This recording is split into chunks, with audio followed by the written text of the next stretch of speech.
Just wait till you see how I created these topiary urn plaques using Iron Orchid Designs transfers and molds.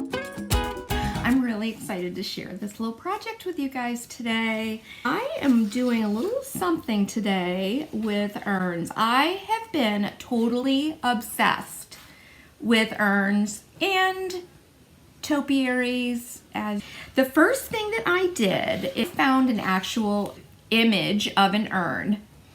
What I did is I scaled it and made it bigger and bigger until I got it to be the size that I wanted for my particular piece.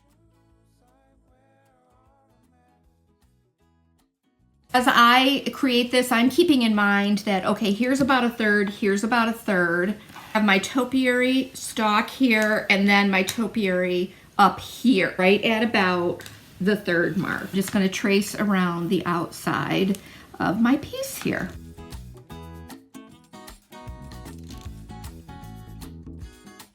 As I begin to think about the layout for my garden urns, I'm actually referring to my collection of antique garden urns that are in my own garden. I'm choosing molds that replicate some of those classic lines. I've linked the molds that I've used in the description box below.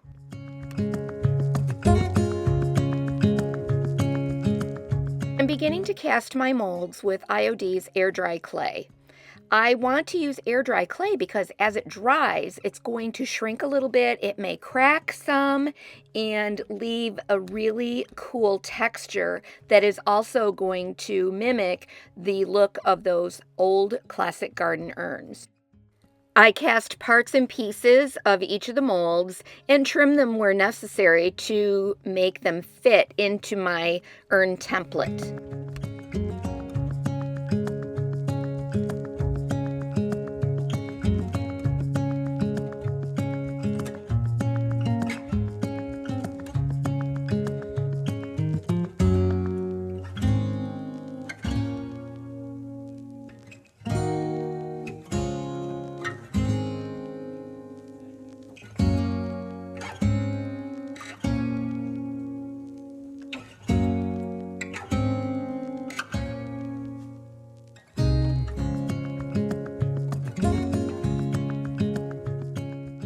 You can get really creative with these.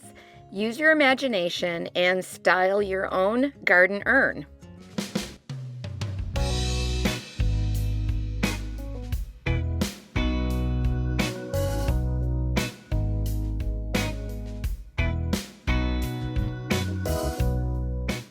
When you're done with your layout, go ahead and glue them all into place. I use Titebond Quick and Thick. After I have let the molds dry completely on the boards, I give them a coat of Fusion Mineral Paint in Casement and let that dry. Now I'm going to add some additional texture with Pentart 2-step Crackle in the classic finish. I'll link that in the description box below. Apply part 1 and let that dry. Check out this video link where I show you exactly how to apply and use the 2-step Crackle. For this topiary, I'm using IOD's Lemon Drops Transfer. Now I need to determine the center placement for my topiary stalk and for the topiary ball that's going to sit atop the stalk. Remember to position the topiary ball at about 1/3 down from the top of the board. Cut out a variety of the lemons, trimming where you need to reduce the size of them. I tended to choose the smaller sized lemons for this project.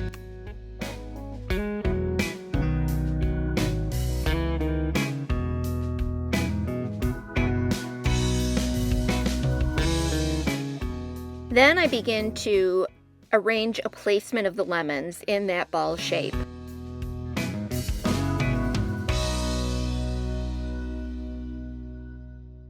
Again, I'm remembering the rule of thirds and that the center of the topiary ball is about at the 1/3 mark from the top of the board. Then begin to layer the lemon parts, working from the back of the project to the front. Those lemons that are going to sit behind are going to be transferred first.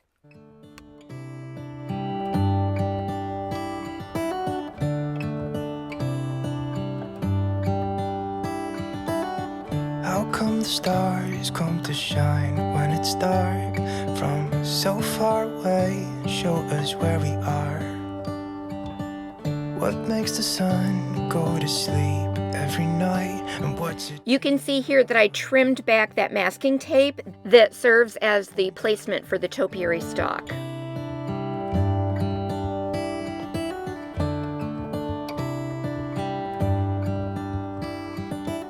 If you need to, say, have a smaller lemon, you can always trim one of the larger lemons down to get the size that you need. Why does the rain always keep on pouring down when it's gray outside? Be sure to burnish each part completely. You don't want to have any bit of air bubbles behind the transfer pieces. Finish your topiary by adding little bits of leaves and florals to complete the design. I loosely painted in the topiary stalk with some brown paint. How come the trees gets undressed when it's cold?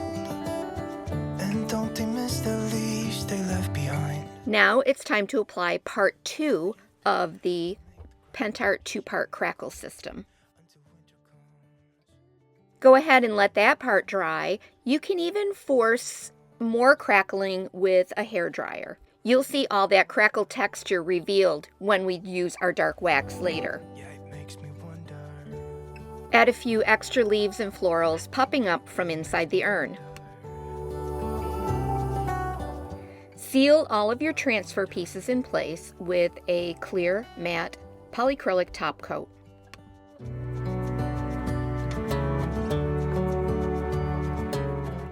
Now I'm going to add some dark wax over the urn area. So first I apply a coat of clear wax. This is going to help the dark wax to move a little bit easier.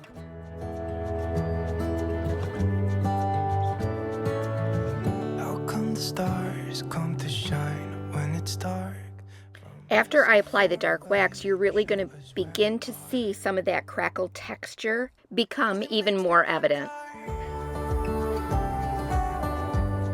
Yeah, it makes me wonder. You can remove any excess dark wax with a little bit of the clear wax on a cloth. It acts like an eraser. I decided after the fact that I wanted to add some typography, so I cut some pieces from the discontinued IOD Transfer Label Ephemera. Yeah, it makes me wonder. Ooh, it makes me wonder. Just remember, if you add any extra transfers, you do have to seal those in place with additional top coat.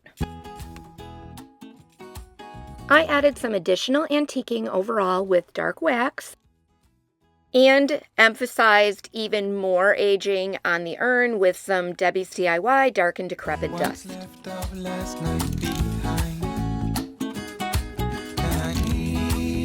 Just look at that crusty old patina. It looks like one of my antique garden urns.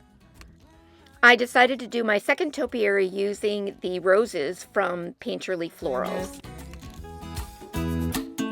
By the end of the road, so I walk and I keep on walking.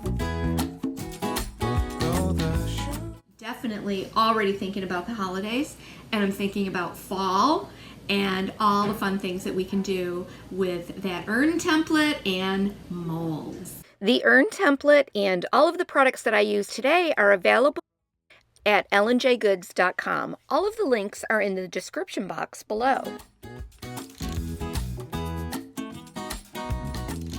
Watch for our next topiary urn projects for fall and winter. You don't want to miss a thing, so be sure to subscribe and click that notification bell so that you won't miss another project from L&J Goods. Keep my mind off things I'd be better off to leave behind.